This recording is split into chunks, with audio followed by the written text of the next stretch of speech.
How's it, Bills fans? Lance Nelson, president of Built-In Buffalo, here with you. To my left, Scott Casson. To my right, Benjamin Shoop.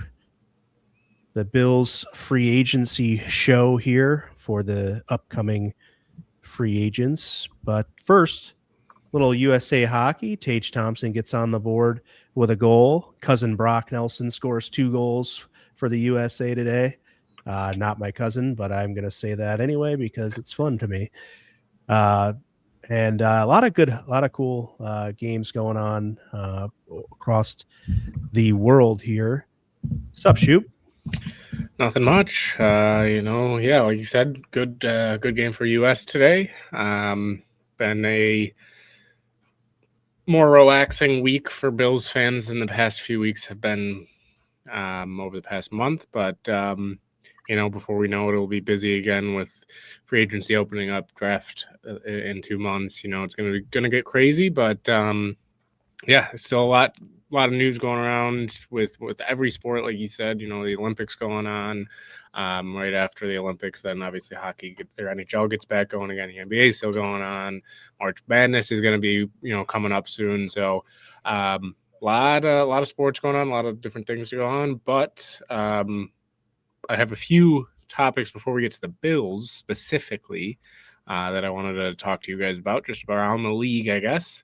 I know we're a Bills show, but we like to talk about the entire league because it does obviously affect the Bills. First, let's just start with Super Bowl. I mean, Super Bowl, obviously, biggest game of the year, and it was kind of an interesting game. I think a lot of it went the way that a lot of people thought it would.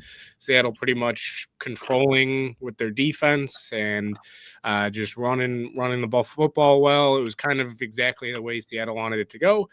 New England didn't even score till the fourth quarter for anybody that didn't see it. So it really, even though it was 29-13 final, it really was not even that close if you watched the game. But Scott, we'll start with you first, I guess. One, how you doing? And two, what did you think of the Super Bowl this past Sunday? Yeah, hey guys, I'm here. It wasn't the most exciting game in the world, to be honest.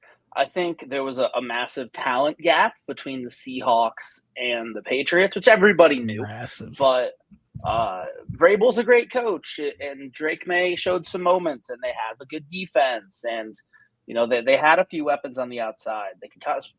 People were trying to convince themselves that the Patriots could maybe make it a game, and then it went how I think a lot of people thought it would. The Seahawks blew them out. I don't know if they thought it would be as bad as it was, because it kind of looked like the two teams were playing different sports for a while. But didn't have a horse in the race. But am happy that Seattle won. Cool for Sam Darnold.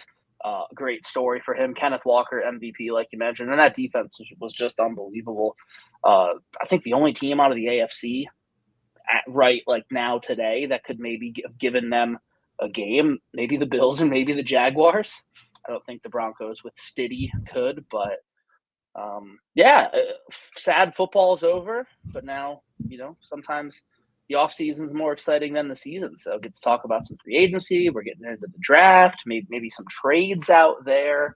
But yeah, sad football season's over. But don't cry because it's over. Smile because it happened. Yeah, NFL does a pretty good job of keeping the offseason interesting too, just with their schedule and things like that. So, I tried to tell everyone who would listen that the Patriots were going to get dog walked against whoever they played from the NFC, and that's what happened. So, obviously, with the field goals versus touchdowns that the Seahawks had, it sort of made the score look closer than it really was, but there was just complete domination, and I was very happy to watch that as a Bills fan, sort of whether you want to call it a hate watch or just enjoying the arrogant fan base getting their asses kicked. Either way, that's enjoyable for me. So other than my wife being a Patriots fan and having to feel sorry that she had to sit through that, I was very glad. And I couldn't show my excitement too much because I did want to sleep in my bed that night. Sorry, that just kind of caught me off guard there. I was double as happy because I also, as you guys know, I had a future bet that I placed back in November with Seattle winning the Super Bowl, and I also did cash out around halftime on the one because I hedged it with the Patriots, and so I cashed that out and only lost half of what I had put in because if the Seahawks lose, at least I get something. So I ended up placing a little thing on the Patriots and ended up not losing really anything and gained a lot. So shout out to the Seahawks. But yeah, it this is actually, I guess, another question that I don't have out there that just kind of like popped up for me is, do you guys think, like, I saw a lot of people saying that this year was kind of one of the worst overall years the NFL's had. And it definitely was a weird year, don't get me wrong. Like, there really was no one team that throughout the year you're like, oh, this is going to be a tough team. Like, even Seattle, there's question marks about everybody. So, Lance, we'll start with you. Was this like a down year for the NFL, or was it just a year where it was like, all right, there's not going to be a clear winner and it's going to be kind of all over the place? Yeah, it was parity, I guess. I didn't think it was a bad year. I think you had different teams in there, which I like to see, and you had different characters maybe rising to the top, and probably led by a lot of defenses this year. So maybe the people that thought, I mean, there's plenty of scoring in different games. Like the Seattle Rams game was very exciting to watch. I didn't think that was boring or bad at all. So, but yeah, when it came down to it, the best defensive team probably took it and controlled the game with maybe a not so exciting style of football, but still, you know, they were in control the whole time. And I didn't think it was a down year or a bad year. Just, you know, because the Chiefs or Ravens didn't make it, maybe the notable teams that everyone wants to see maybe weren't there. But obviously the Bills and Josh Allen were there. So that's really kept my attention. You kind of answered it, Lance. So I'm going to add this to Scott as well. Is do you think, a lot of that mindset from people have to do with, like, just it simply is that the top quarterbacks, a lot of them weren't in the playoffs, or, you know, Allen didn't even make it to the AFC Championship. Like, it was one of those years where you didn't really see the top quarterbacks. Do you think it has more to do with that, or more to do with just the defenses were that good and people like to see scoring, and there wasn't really a lot of playoff games that were high scoring? I haven't seen anybody say it was a down year for the NFL, so I don't know. I thought it was a pretty standard football season. We had some awesome playoff games. The Super Bowl was kind of a bummer, but the Super Bowl is kind of a bummer a lot of years. They've been solid games recently, but there was a long time where the Super Bowl was kind of always a blowout. So I don't know. I haven't seen anybody say it was a down year. I thought it was an awesome football season. I love football season, so no matter what, I'll probably say that it wasn't, but I don't know. I thought there was good parity. The Rams, Seahawks, kind of the whole season, people thought they were the two best teams in the NFL, and that was what it really showed out in the end. So I thought it was a fine season. Are the people who thought it was a bad year in the room with us right now? No, I saw a lot of people on Twitter safe space saying, like, hey, this year was so, like, oh, the NFL was such a down bad year. And I did think it was a weird year. Like the halftime show. I do think it was definitely a weird year. I think that's a fine word to use, but I don't think I wouldn't say it was a down year. I just think, a lot of people see Mahomes, Lamar, Burrow. They don't see those top quarterbacks making it, and they say, oh, this year sucked.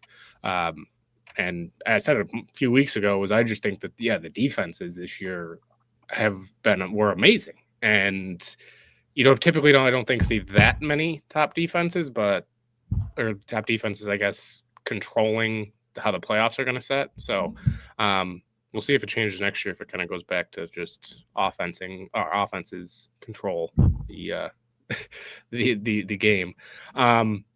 Just offending people left and right. They started offending people with the halftime show, like Scott mentioned. So maybe now the offenses will start offending people. Yeah, maybe. I know you guys might have talked about this last week when I wasn't here about the awards. We missed you so much. The awards were officially announced. Just a few of the notable ones: Matt Stafford, MVP; JSN, Offensive Player of the Year; Grable, Coach of the Year; Myles Garrett, Defensive Player of the Year; McMillan and Schlesinger were the Rookies of the Year. And then Ground Protector of the Year, Joe Thuney, was the first recipient of that. So, Scott, any of those awards do you think were not the right selection? Not really. I mean, I think the only two real MVP candidates were Stafford and Drake May, and I think Stafford had a better overall season when you take into teams that they played, numbers against like other playoff teams, and I know the playoffs don't play into it, but just they looked like they were in two different leagues in the playoffs. So then Myles Garrett was obviously going to be Defensive Player of the Year, had an unbelievable season. And how about the Browns having two Pro Bowl quarterbacks, the Defensive Player of the Year, and the Defensive Rookie of the Year? They really got something going over there. So excited to see what the Browns do next year. What do you think, Lance? Yeah, I didn't have any problem with the awards.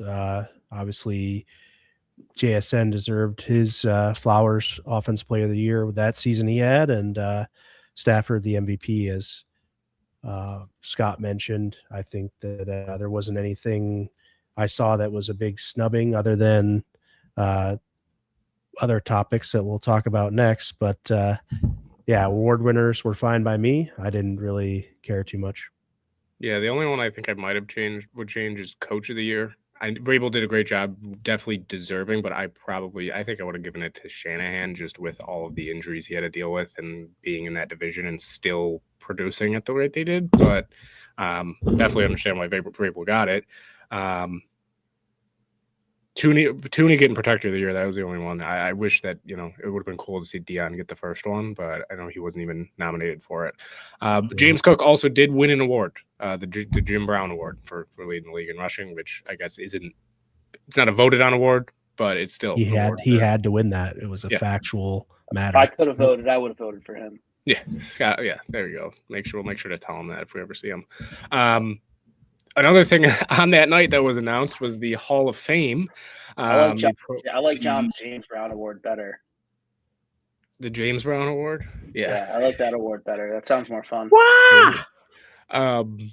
They did announce the class of 2026 Pro Football Hall of Fame. 5 players were inducted: Drew Brees, Larry Fitzgerald, Luke Kuechly, Adam Vinatieri, and Roger Craig. Those were the 5 of notable names who did not make it in this class. Bill Belichick, obviously the big one, which I know I'm going to give Lance the floor in a second. I'm guessing that is what he was going to talk about. Ken Anderson, Jari Evans, Frank Gore did not get in. Robert Kraft, obviously an owner, not a player. Eli Manning, Suggs, Wayne, Reggie Wayne, Jason Witten, just to name a couple. But Lance, what do you think of the 5 that were inducted or are going to be inducted, and who do you think should have been in there? Yeah, I said I said a few different things online throughout the weekend about, it was the weekend about Bill Belichick not getting in, Robert Kraft not getting in. Some people were, and I admittedly didn't know that there is not a morality clause written into the criteria for the NFL, according to one reporter. So, I guess morale. What's that? OJ's in this. Yeah. Fair. Allegedly. But I also don't have a problem with them not being first ballot Hall of Famers. It's not, for me, I think they're going to be Hall of Famers, and I think that's all that should matter. But I know that folks still talk about Terrell Owens not being a first ballot Hall of Famer. I guess I haven't heard anybody speak about that in quite some time, and maybe I'm just not around the same people that have. Scott, I guess, you're a big football circle guy. I mean, are people just talking all the time about Terrell Owens not being a first ballot Hall of Famer? It comes up. Yeah. I definitely think there's something to being first ballot, and I think it's bullshit Bill Belichick wasn't, but I'll let you finish. Yeah. I'm not saying he shouldn't have been and there's no reason for him to be. I'm just saying I can understand why they wouldn't have put him in there, and that I don't feel bad for the guy because the guy cheated multiple times. It was only probably caught once or so, and maybe other people are pushing the line, but I don't think anybody pushed the limit of the rule book more than Bill Belichick I did. do want to ask though, Lance, I guess so, but that's I guess alluding to the question is, what is that line? Because players, like, is a player, if at any point in their career, if they test positive for performance enhancing drugs, should that affect how they get into the Hall of Fame? Like, and it does. It does. Yeah, but like, that's what I'm saying. Like, vote those guys in. Right. Look at baseball. So that's what I'm saying. No, I'm talking about just strictly NFL. Strictly NFL. Has there ever been a player that said they're not getting in because even if it was one time, like I don't think it my happens question as is much like in the what? NFL. The only one I can really think of is Julian Edelman, and I don't even know if he's eligible yet. Yeah. So And the it other doesn't really question I happen guess in would the be NFL. is Brian Cushing's not getting in, I'll tell you that. I think then there has to be the question of how much does the cheating affect how well they did in this league? Like, do you if you look at Belichick's cheating and say take it away, does he still have that resume to get in? There's just That's no the way thing. Is like even if you to take know away that. the cheating, Well, no, that's not he's even like still- why he didn't get in. Like Bill Polian had that thing allegedly, but like the way the NFL does the voting for contributors, which is coaches, owners, like that, like older crowd is kind of dumb. So basically, Mike Sando did a pretty good piece on it. If anybody out there likes to read, knows how to read, and wants to go find it. Basically, with these contributors, if they don't get voted in, like they very quickly get cycled out. And people were worried that like other guys might not get in, so voted for them, knowing that Bill will get it next year. But say what you will about the cheating, like got to call it happen. The dude won 9 Super Bowls as a coordinator and a coach. Like he's a first ballot Hall of Famer. He's the best coach of all time. Like that guy should just get into the Hall of Fame in the first ballot. I think it's more so the voting process and how they just changed it, because the NFL Hall of Fame for a long time, a lot of guys were getting in. It wasn't the NBA Hall of Fame where everybody and their brother who's ever touched a basketball gets in, but a lot of people were getting in. So they made it a little stricter, a little more restrictive, less guys get in, that kind of thing. And I think that's more to do with it. Robert Kraft, whatever, he'll get in eventually. But I think Belichick should have been first ballot. He's the best coach of all time. I don't disagree with you either. And I'm not saying he shouldn't have got in because he cheated. I'm just saying I understand that maybe he might have, people may or may not have voted for him because of some of the allegations there. And he did get caught with one or two things that we know of, but there are other, instances where he may or may not have been, obtaining information about his opponents in a less than honest manner. And maybe more than just he does that and we don't know, but I just think that there is something to be said about that. And, I'm all for, disparaging people from cheating in games. I just think that's a good thing to do. But I don't think this is really the lesson. I just think that I don't mind that he isn't I'm not upset, but of course I never rooted for him. He wasn't ever a coach of any amount of my teams. So I'm just not going to get upset about it. I can't control it. And frankly, I don't like the guy, so I don't really care. And from a pure football standpoint, I agree, Scott. He's great. He should be in. I think he will get in. The fact that he's a first ballot Hall of Famer matters to a lot more people than me. I don't. And then Robert Kraft, like you mentioned, like, I don't know, that dude's a scumbag. And I just don't think he's a great owner, I guess, but terrible person, guilty by association in my book. And, I don't like New England. I don't like the people associated with New England. So I'm going to be biased and I'll own that. Yeah, I wouldn't say like I'm upset about it. I think the voting process is just flawed. I think it's more that than, we're teaching him a lesson, like he cheated, Spygate, whatever. I don't really think people care about that much, except for Bill Polian, who is an old grudge holding man. But he should have gotten in. Like he's the best coach of all time. Like, who I'm glad did not get in. I know he eventually will, but I'm glad, and you guys know it, I'm very anti-Eli Manning Hall of Fame. And again, he did not get in. He'll get in one day, but he's a notable one that did not get in. Next year, but yeah. We'll see. But for the guys that did make it, I think, all deserving. I mean, Breeze, Fitz, Kuechly. I mean, Breeze and Fitz, you kind of knew were going to be first ballots. Fitz maybe might not have been, but I mean, Ryan Fitzpatrick made the Hall of Fame. Yeah, Ryan Fitzpatrick. Yep, solely for his years with the Bills. Yeah, not too much. We won't go too much farther into the Hall of Fame just because it was just no Steve Tasker. So, but on to the next little bit though. We've talked about coach hirings. I just want to ask you guys this real quick. Who's the best hire? Who's the worst hire out of the 10? Almost a third of the league, little under a third of the league changing their coaches.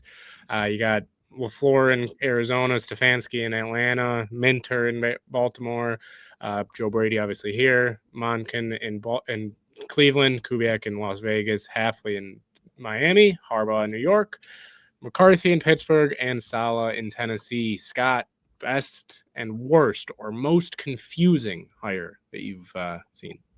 I mean, can't answer this until I would say 3 to 4 years from now, but off the rip, the Browns hiring Todd Monken was kind of confusing to me. Their interview process, if you heard, they're basically trying to make guys take like the SATs, new take-home tests, and no one wanted that job. And I think it was because their interview process was just, kind of a joke. So they hire a guy who was there before. He was there under Freddie Kitchens, and when he was there, he was talking to other teams on the field before games, basically saying what a shit show this organization is. So kind of odd that they brought him back, and definitely not someone who I thought was going to be in the mix for head coaching jobs. I thought he'd follow Harbaugh, be the OC in New York, but I guess their options were limited, and they didn't want to promote Jim Schwartz. So, Monken is definitely confusing to me, and looks like we lost Lance, but you and I will push on in his absence and Lance's memory. Best hire? I mean, who's to say? Would love it to be Joe Brady. Obviously, I think we all would, but Kubiak is very intriguing going to the Raiders, especially with getting to probably work with Fernando Mendoza coming in next season. So Kubiak will be good there. And then if you're the Giants, you got to love getting Jim Harbaugh. They haven't really had structure there for, I don't know, the last decade or so. They may not win Super Bowls with him, but they're going to be consistent, and it's a good steady force for Jackson Dart and the young guys they have there. So only time will tell if these hires are good, bad, or whatever, but those are some of the ones that stand out. Lance, do you need a minute, or are you ready to go? Yeah, I just had a weird glitch there, so I apologize for that. But go ahead and do yours, Ben, and I'll jump in after. Yeah, for best, I'll start with best. I think Baltimore nailed their hire, also because of who he brought in with him. I mean, just bringing Anthony Weaver over as another defensive mind there with Minter, I think it's going to elevate their defense offensively. What about an OC that's never called plays? That is true. But hey, I mean, it also would, I guess, does help if your first-time play caller is getting a 2-time MVP. It should at least, but we'll see how they. I just also think like they did something similar to the Bills, I guess. Like that's the one thing I saw Bills fans going crazy. We obviously all did about Joe Brady. This happens with other teams. Like Minter was in Baltimore, not last year, but he was in Baltimore with Harbaugh for a few years. They end up kind of going backwards and bringing him back. So I think it will help just kind of keep that continuity for them. And worst for me, it's tough. I don't think there's really like a horrible hire. The one that it might be a hot take, but I think the Stefanski in Atlanta is just a weird fit for them overall. Like, I feel like Atlanta's been trying to search for this coach for years, and Stefanski is a good coach, but I think they kind of just were like, all right, we want either Harbaugh or Stefanski, and if we can't get Harbaugh, we're going to go get Stefanski and do anything we can. And really, I think it's a good move for them. A young quarterback. I don't think it's bad. I just think it's kind of a weird fit. Like I guess I wouldn't say bad fit for me, but it's just a weird. I'm interested to see how much different they will look with Stefanski there compared to what they've had, just because they also have some things to figure out. Like Stefanski's going from one situation of they haven't been able to figure out quarterback forever, and then now it's kind of similar because like is Penix the guy? He's coming off a major injury. What are they like? They're gonna have to release Cousins. Like, what is the plan for quarterback going forward there? So it just seems like it's like, again, Stefanski's gonna have to go try to find his quarterback and build it. And I could just see them being a slightly better Cleveland Browns for the next however many years Stefanski's there. So yeah, I guess not a bad hire, just a weird one for me. So I'll go with him. What do you got, Lance? Obviously liked Clinton Kubiak going to the Raiders. We'll see if he can sort of keep that energy going of that mold with young offensive minds kind of being good head coaches. Robert Saleh of the Titans is a little bit. I mean, the Titans have that philosophy, I guess, typically in their organization, but with a young with a young quarterback, feel like maybe an offensive guy there might fit better, but we'll see. Saleh didn't have a ton of success. Yeah, Saleh didn't have a ton of success at his last head coaching gig, but we'll see what he can do with a second chance. Well, we'll see. We're about to see in Tennessee. I'm also interested to see how LaFleur does. I don't know if you have anything else, Lance, but LaFleur is also another. I just saw something about LaFleur looking like Cristiano Ronaldo's statue. It's like, I can't unsee that. That was good. The internet's undefeated. That was funny. What do you think, just real quick, what do you think of Miami's hire, since it's, obviously in division, with bringing Hafley over from Green Bay, defensive coordinator? They're going defensive route. What do you think of that move? Obviously, we won't know how he is as a head coach, but Lance, right. What do you think of them going defensively?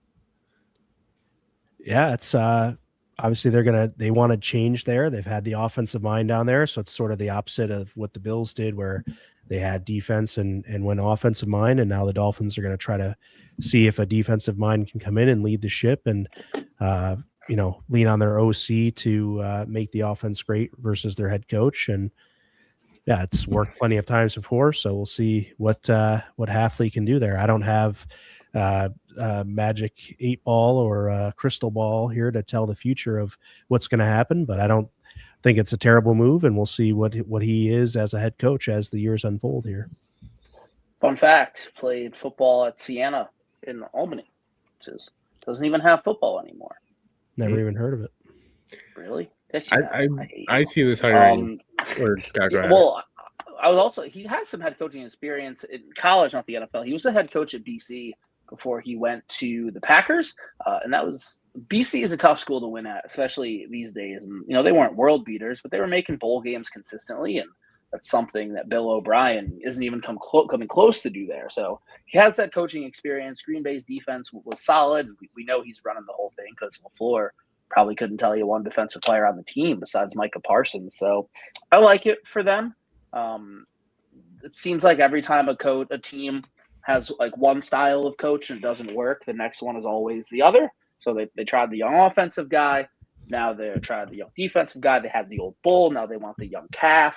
So I'm excited to see how it goes for them. And hopefully it doesn't go well, but I'll root for him because he's a Siena guy. This to me seems more like a culture hiring. Like they're trying to really change that culture over like, oh, this guy, look at what he's been able to do with the Packers defense over the past few, like, yeah, they had a good year, but a lot of that did happen once Parsons got there and, is Micah Parsons. So we'll see obviously how it goes when it comes to the X's and O's, but I do think, it's kind of like how McDermott, when he got here, except it's not as bad, I guess it's similar. It might be bad in other ways, but I think it's more with McDermott when he got to Buffalo. It's like, just change the culture here.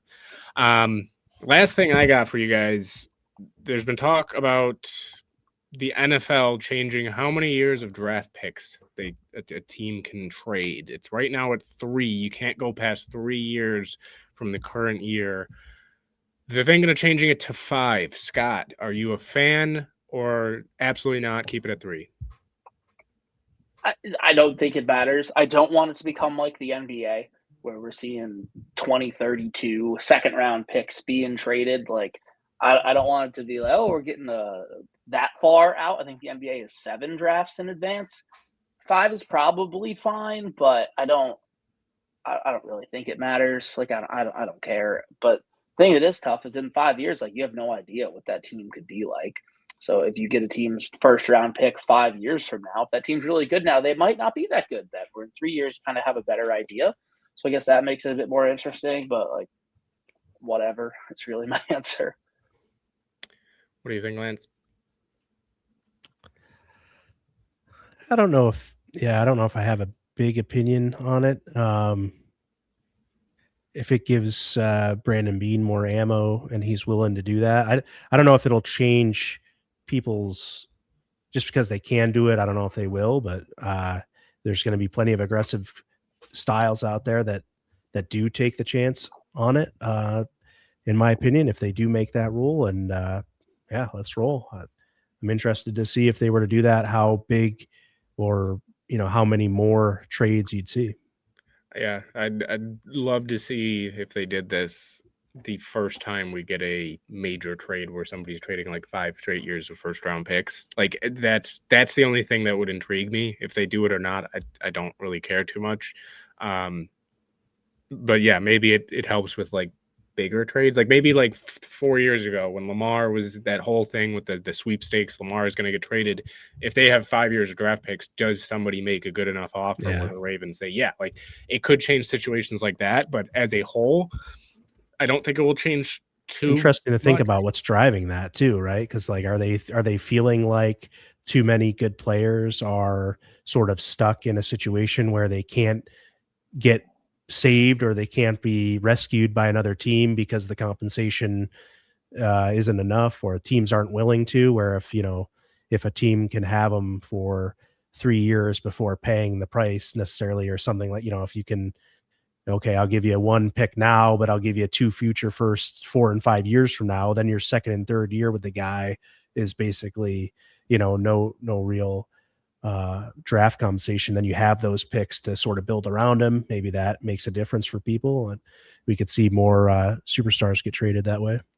Yeah, that's the only other thing too. Yeah, maybe there's more. I mean, yeah, maybe they saw Myles Garrett say I want out and then be like, no, just kidding, because whatever, or the Browns didn't get what they want. Like maybe it changes. Maybe or Max Crosby this offseason. If they do make the change, I doubt it will go into effect that quickly, maybe a year after, but maybe it changes how certain players are traded. But just want to get your thoughts on that. That's all I have for like, I guess, around the league. We'll probably do a little more in the off seasons of around the league as well as Bills content, but yeah, a lot of changes in the league, and we'll see plenty more over the next 2 months. But that's all for that I got for you guys. What are you going, Lance? Yeah, if you haven't done so already, please like and share this episode on Facebook, like and share on X, repost and like it, and then go over to YouTube and hit the like there. Also subscribe to that Built-In Buffalo YouTube channel. Give a shout out here to our partners, Big Tree Inn. It's wing night over the Big Tree Inn. So if you haven't eaten yet, go over there, get yourself some tasty wings. I like the Murph sauce that they have over there. Really good sauce. And then also Wing Nuts Buffalo on Genesee Street and 71 Slicks on Broadway in Depew. Go over to the Cut app and book your cut with Dennis and his staff. 3 great guys in that shop now, and always a good time when you head over there. And last but not least, Lancaster Indoor Bounce House. Good, clean fun for all the family. Have a little safari arcade off the side of it. Win some tickets and win some cool prizes. And yeah, that's about that segment. So Scott, hit us up with some free agency knowledge. Where do you want to start? How do you want to roll through this list of free agents? Do you want to do your best Ben Shoop impression and read a list, or you want to just pick and choose a couple there that you're liking, or just maybe we could pick one guy to start with, and we could each give our thoughts on some of the bigger names there. As fun as it would be to go through all 20 guys on here, I don't think we should do that. I agree. So yeah, why don't we kind of go around and we can all pick one and start. We don't have to go through all of them because, like I said, there is like 20, but maybe Ben, why don't you? There you go, 23. I didn't want to. I can only count to 20, taking my socks off, so couldn't quite get to 23. But Ben, why don't you give us one guy that we'll start with guys we want to bring back, and then we'll guys that are maybe, and then guys that are no shot. So Ben, give us one guy that you 100%, no doubt about it, want them to bring back. I'm gonna go with Shaq Thompson. It's gonna be a tough one for him just because of also the fact that what's his market value going to be? He's put out there that he would love to be back in Buffalo, but he's not going to settle for a vet minimum anymore. He's going to go get his money because he deserves it.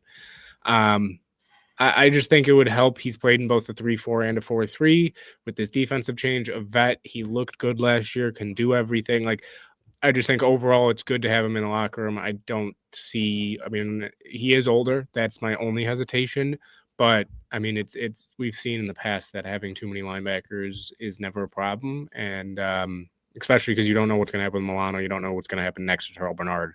I'd prefer to bring back Shaq Thompson if we can. Yeah, he turns 32 in April, so not ancient, but not young. Like you said, has played in the 3-4 and the 4-3. I also lean towards yes. I would like to bring him back. The way he's been talking on social media, like he's going to be like paid like a big time linebacker. I don't think that that's going to be his market. So it wouldn't shock me if he hits the open market, goes out and kind of sees like, hey, a lot of other people feel the same way you guys do about me. I'll come back here. So yeah, I would like to have him back as well. And if the number makes sense, I don't see why they wouldn't. Didn't they already play this game once or twice with letting Shaq go and seeing his market value and then coming back? Shaq You Thompson. think Shaq Lawson? Oh, yep. My bad. Why would we start the show with Shaq Lawson? That's my number one want back. Is Shaq Lawson. Please bring him back. Yeah, him, Jordan Phillips. Yeah. Oh, I didn't want to do that. So out of the locker room, Shaq Thompson definitely would agree. Out. Yeah, that's kind of one of my main points was to say, hey, we gotta get some new people flowing through here. Shaq Thompson is kind of a McDermott guy, but he does fit pretty well. So I apologize for that miss on my part. I own that. I'd like to take Jordan Phillips. No, I'd like to go with Trey White. I'd like to get him back. I think that he was pretty good this year. I think he'd be still good for the further development of Max Hairston, and I think he could still play a role on this team. I don't know that he'll be looking for a bag, so we'll see what he can bring. But I would like to bring back Tre'Davious White. I would too. I think he'd be an awesome CB3. He was maybe our best corner down the stretch. He was awesome. I don't think anybody thought that was healthy the whole season. So yeah, I think Trey is a bring back, no doubt, and I don't see why he wouldn't want to be here. Yeah, the only thing for me would be just not for a lot, but yeah, I'd love to bring him back if the money is right. Yeah, I thought I would. That's my thought. Is like I don't necessarily think he's going to be asking for an incredible amount. So hopefully we can bring him back at a price he's comfortable with and a price we're comfortable paying him. Yep.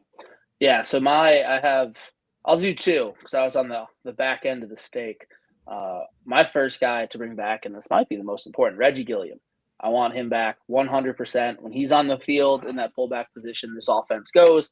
Joe Brady's still the head coach. Offense going to be the same. He's awesome on special teams. He's great in the locker room. I think Reggie is a no-brainer bring back.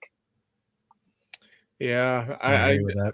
For me, it's just again money. Like if I know he's not going to be expensive. I would doubt it would be like once it gets to even like $3 million, if he's asking for like 2.5, like that's where it's like, okay, are we really going to spend $2.5-3 million on a fullback? That he does great things, but is it that important to have him? I doubt that he'll get to there, but yeah, unless he's. I mean, he was 1.8 mil this past year. I don't see him being a ton more than that. Go up a little bit with another year of service, like 2.2 million. I think that makes a ton of sense. I was going to look and see what his market value is, but there is not one. Spotrac doesn't like him enough to give him one. Does Over the Cap have one for him? I don't know. I'm a Spotrac guy. I saw around 2 like that. I think that's pretty much what it's around. It's again, it's fullbacks. It's not like he's going to get 6 million, 7 million. I don't know if has there ever been a fullback like maybe Hughes-Jack got that one. Maybe back in the day. Yeah, but not anymore. What do you got for your second? My second one, Cam Lewis. I 100% want Cam Lewis back. He started a decent amount of games for the Bills this season, and what was pretty integral to that defense. And I know the defensive scheme is changing, but you're going to want a guy who can play kind of any position. So we know he can line up at safety. We know he can line up at corner. He can play the nickel spot. And if Taron Johnson is a cap casualty this offseason, Cam Lewis could kind of slide right in there, along with Jordan Hancock. They very clearly trust him. They put him on the field in big situations, and I've said this about him a ton. He's maybe not always going to make awesome plays, but he's always going to be in the right spot. And you want guys like that. He also plays special teams, and another good culture guy. So Cam Lewis is another guy that I would like to see the Bills bring back. Yeah, I can get behind that for sure. I think that's a good it's a good player to have back on defense. Yeah, and if you Versatile. didn't know, he was talked about when it came to Leonard. He did bring him up. So if you didn't know if you knew that. I gotta imagine any defensive coach is gonna like that guy. Like he said, he could kind of play all over the field and has a certain floor. I think he's one of those guys that has a certain floor when you put him on the field too. You know, he may not be top of the line, but you know, sort of that he can be in the right place at the right time for the most part. Not that he's never made a mistake before, but he is sort of one of those guys. I think that's just more reliable as a vet that you can kind of put out there and trust to give you a base level of production. And you just said it, he's a vet. He knows what the league's like. He knows the work you got to put in. He also knows the culture that, but like he knows, he's not a 3-year vet anymore. He's about to be going into his 7th year in the NFL. So like, it's good to have. He a dog. Yeah, like he's good for any aspect that you can think of wanting to sign a player. Yeah. All right. Well, you just want to give one more you for sure want, Lance? What do you got? Was going to give a maybe. I don't have another one that I definitely want, I guess. Well, so if it's okay, I'll just, all right, go for another. My only other for sure, yes. Well, Sam Franklin, I think they should bring him back. There's no reason not to. It's going to be inexpensive. He plays all the special teams. He's good at that. Like, I think they should bring him back. And then I don't know how we're classifying these, but our restricted free agents, Alec Anderson and RVD Ryan Vandemark, I would like both of them back as well. The only last one I got for yes, 100%. And there's one reason to it, but it's Matt Milano. I know I just wanted my second linebacker. He honestly looked pretty good this year. He didn't look like obviously old Matt Milano, but he looked solid. And they're already going to have to pay him $11 million anyways. So if you sign him to anything under that, it brings the cap hit down. So if you sign him to $10 million, you save $1 million. If you sign, and I don't think his market's going to be there for $11 million. So anything, even if it's $250,000 under 11, you go sign him because you just have him in general. Like, there's no reason not to. So for me, Milano, bring him back. I think he can be critical to also even developing other guys that you bring in at linebacker. Yeah, I wouldn't hate it. I mean, I don't know exactly where they're going to use him. And, you know, I've only seen him play in McDermott's defense, basically. So I guess we'll see where he would fit there and how Leonard could use him. I do want to see Dorian Williams get a crack at some things, but obviously there may be more 4 linebacker sets on the field this year. So you do have room for another guy, and we'll see how often he plays, 3 linebackers or 2 linebacker sets. So we'll have to get a feel for what Leonard's going to roll out there. But if he is going to play 4 linebackers, then obviously you'd have plenty of room for Bernard, Thompson, Milano, and Dorian Williams. So I wouldn't mind those 4, but we'll have to see how that all fits. Yeah, I wouldn't be upset if Milano came back. He was on my maybe list. All depends what that number is like. But then, like you said, pretty much anything you pay him helps bring the void number down. So maybe even just a little bit of an overpay. It won't be too bad. But Lance, who's your maybe? It's not a maybe. Like, this guy is my favorite player, and I would 100% want him back. But I'm torn because at some point you do have to let the youth movement take control and move forward. And it's not that he's old. It's just that, I don't know how much money he's going to look for. So Connor McGovern, obviously we've met with him and talked with him a lot this past season, and would love to have the guy in continuity between your quarterback and your center. So I think that's why I want to keep him, but I also don't mind maybe giving an Alec Anderson or Cedric Van Granger or somebody you draft this year the opportunity to go and take that spot for 5, 6, 7 years to come at a lesser cap hit. So that's why I'm torn and kind of maybe on Connor, not because of anything other than sort of how the financials might work. And if you have to sort of give somewhere, is the center position the place that you do that to try to they're going to have to make some arrangements here. I don't think they're going to be able to keep everybody. Obviously David Edwards is another candidate that we can talk about here in a bit, but Connor McGovern for me is a maybe. Strongly leaning just pure rooting for the guy, and I like his game and I like his continuity with Josh Allen, so I do like that, but without David Edwards there, I know, I'm not sure. It'll be interesting to see how this offense would roll, because Connor did lean on Edwards to make some calls at times and things like that. So if Edwards is not going to be there, how, is Connor going to be just as effective or, whatnot? I'm not sure. I don't really question his skill and his game all that much. I just, at what price? And eventually you kind of do have to let a guy on a rookie contract come in and start playing.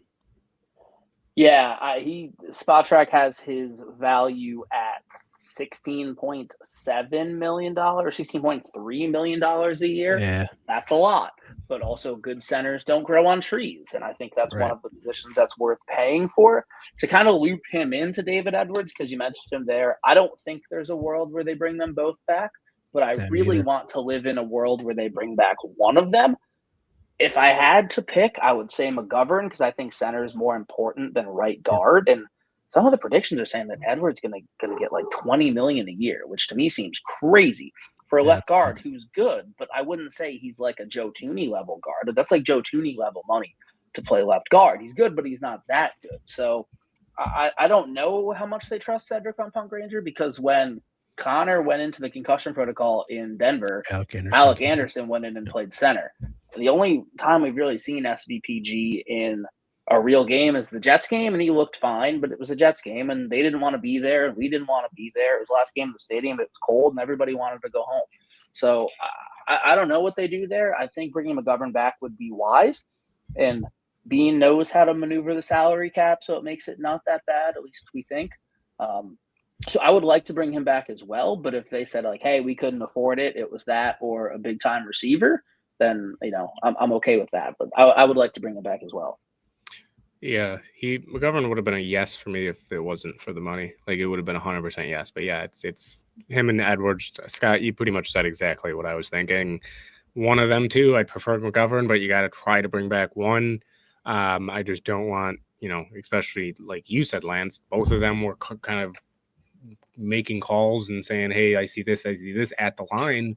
If you lose both of them, like, that's a huge loss. But if you can at least bring back one, and then I think I'd prefer the center, the one that keep continuity with Josh and kind of just keep things rolling there, I'd go that way as well. But if you can get Edwards for, let's say, 13, 12, and McGovern's going for 17, 18, that's another then, okay, well, maybe you go with Edwards. So, yeah, I'm a maybe, I guess, on both of them as well. And it's just I think you'd have to move on from another guy, maybe like a Deion Dawkins, who's been written in articles. Okay. But I'm not saying I want to do that. I'm just saying if you were going to bring both of them back, you may have to do that in order to make it work. And I don't want to do that. I just don't know if there's a world, though, where getting rid of Deion both and bringing one of them back is both financially and like statistically good for your team. Like, right. Because at that point, it's like, okay, well, you're just swapping one for the other at that same thing. Like, you're still losing two guys. So it's if you're gonna, I personally would rather just keep Deion and let them both walk. If it's like, oh, you can have to keep one of the three, just because, again, left tackles, they're pretty hard to find. Yeah, on the offensive line, it's way easier to replace guys on the inside than it is the outside. If you got good tackles, you don't let them go, which is why we paid them, why we're having this conversation. But yeah, if they were to say, hey, we let go of our Pro Bowl left tackle, but we brought back our guard and our center, I'd have a lot of questions. Hey, if there's one thing I will say when it comes to offensive line, that was one of the first things Bean and company went and said, we got to fix this. Right when Josh came in, it was bad.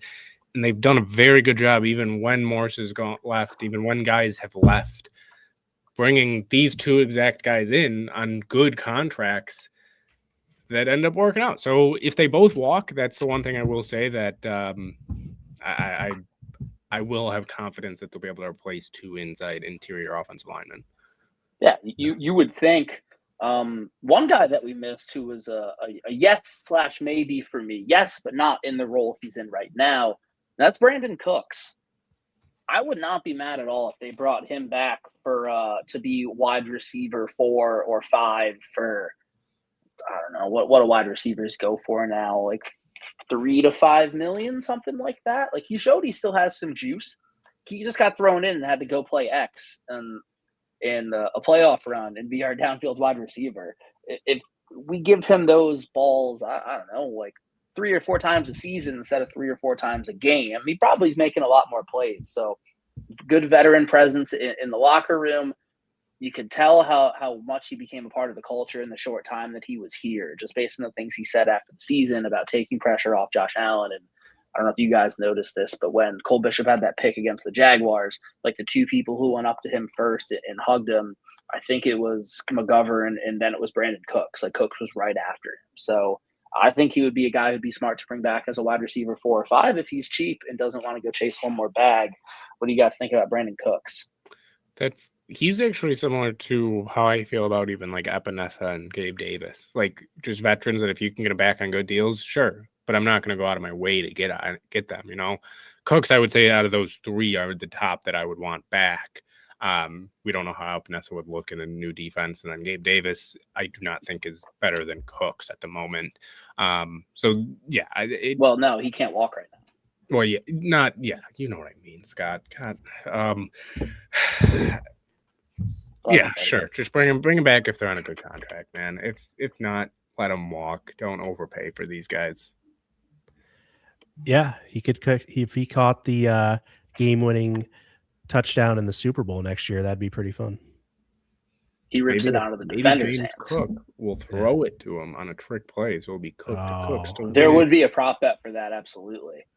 And then Cooks in the kitchen, or if you have James Cook, write that down. You toss it back. You do a triple trick play. You toss it to Cookies on the outside backwards. Toss it to Cookies. He tosses it to Cook. Cook throws it to Cooks. Cookies to Cook to Cooks. Shout out Cookies. Don't hurt yourself there. A guy you mentioned there, and someone I would like to bring back in a similar to what happened this year is Gabe Davis. More serious knee injury than last year, obviously. Going to take a while to come back, but should be back, you would think, towards the end of next season. Like, do you think there's a world where he comes back starts on the practice squad on IR and then kind of works his way through? And if he doesn't play a snap, he's on the P squad all year, that's cool. But again, a guy who likes to be around, good veteran guy, people like him. I would like to have Gabe Davis back in kind of the same schedule as this past year. Down for that. Always down for 13 to be back on the team.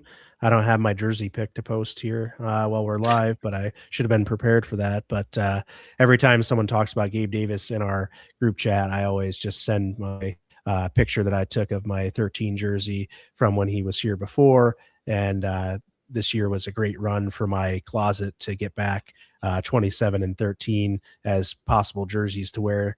And so that's a joke, but a fun thing. You must have a Shaq Lawson jersey. That's why he was fresh on the brain. I don't know why the heck I was thinking of him either. It's wild. But hey, it's been a long day, man. So, do you guys have any other yeses or maybes? My only other yes or maybe is Mitch. Cheap deal to be the backup. Other than that, and Prater, we don't know. Poyer is again, and he's kind of similar to Gabe Davis to me. Like, if he wants to be on the practice squad, sure. Yeah, right. He'll have a spot here as long as he wants a spot. Prater, here, but yeah, Prater wants to come back. You got to get a new kicker because I don't think you can pay Tyler Bass that much money for what he's doing. If Prater wants to come back and says, "I'll do one more year," sign me up. Yeah, he was I will say, kicker that we were following. Is he coming out? He's going back to Ole Miss. He's going back to Ole Miss. And speaking of, the judge just ruled that Trinidad Chambliss gets his 6th year. Whenever the NCAA goes to court, they lose because nothing they do is legal. But yeah, Trinidad coming back to a stadium near you. Or no, they didn't win. They kind of won, I guess. Who? Duke with their quarterback. They didn't win, but they did better than most teams do against their players that want to leave. He's not at Duke anymore, so but they didn't have to pay a lot that they were going to have to pay. So I guess it evens out. But sorry, Lance, you got any other maybes or guesses? No, I don't think that we need to bring any of those guys back. Obviously, Josh might want Mitch for comfort, but I don't know. This whole premise for the offseason for me is that the ownership wanted this team to change. And in order to get change, you're going to need to actually change things. So I have a few guys that we already talked about where I do think they're good for the team, and they'd be interesting to have them back on the team. But there's going to be guys that maybe play other roles on this team that maybe a new voice in Josh's ear would be nice in the quarterback room. And I don't know. I wouldn't be upset if they brought him back, if they brought Trubisky back, but I don't know.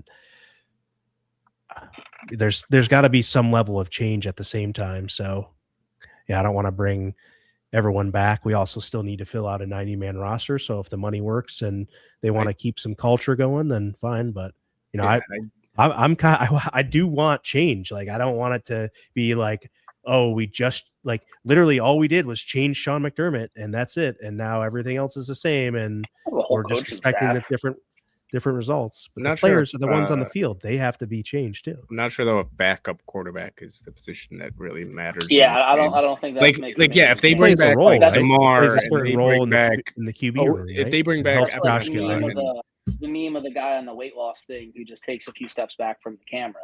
Like, even if he makes it, that's not a big change. The thing for me, if they bring back Poyer and Jordan Phillips and Gabe and Trubisky and Epinesa, and like those are the big moves, and Milano, and like those are really the only free agent stuff they do. I get what you're saying.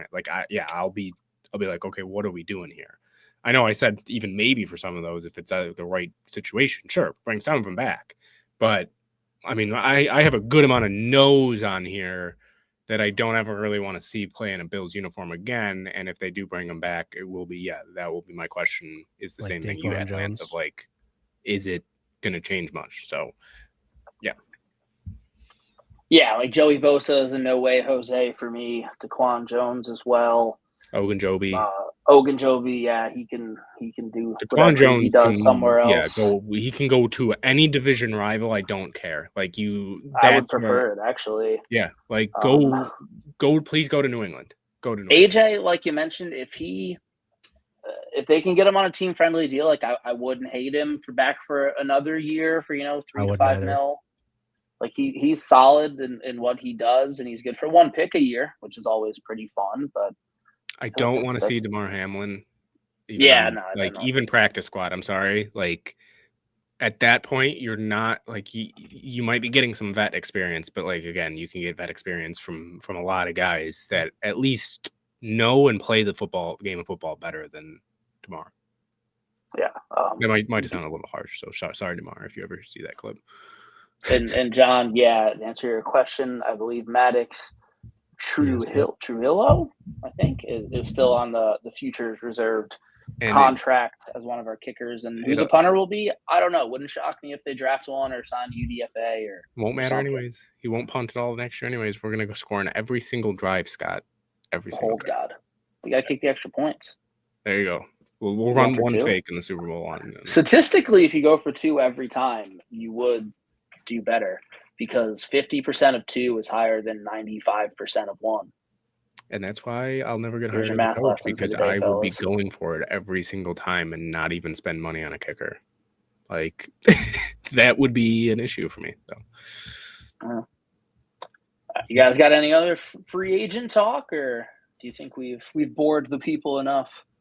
No, I think we're good with who the Bills have and what they have to work on. With their own folks. You did already mention restricted free agents. Definitely hope both those guys get worked out. I don't know if I was able to agree with that at the time you were saying it, but I did want to make that a point to let you know I agreed there. But yeah, smart man. Overall, I do want to see change though, and we'll see how much we get with personnel. They are the ones that are responsible for executing the coach's plans on the field. And, I think that there's got to be some accountability there. Even though our GM and now head coach are taking accountability while getting promotions. The players, that have been here also have to take the accountability. And yeah, so without changing what the roster looks like, I don't feel that accountability is really going to be fully realized. So I hope that eyes can change and use can change. We all can change. Let's change it. Change the way we eat. Let's change the way we treat each other. We're gonna see who's rumored to come here, and it's gonna be before we know it, we're gonna know who's coming here. Ben, you're supposed to hit the third movie quote there. And I do know one thing. There's one thing I do know. Insider information. Alert, alert, alert. George Pickens will not be a Buffalo Bill next year. That is insider information. He is not going to be a Buffalo Bill. That's next week's segment, man. Come on. George told you that? The entire show next week is just talking George Pickens, man. He's got to come to Buffalo. Franchise tag? Nah. We'll get him. Heck with that. All right, folks. Thank you for tuning into the Triple Coverage Podcast. We are brought to you by Big Tree and Wingnuts Buffalo, Lancaster Indoor Bounce House, and 7-1 Slicks Barbershop. Until next week, go Bills. Go Bills. Go Bills.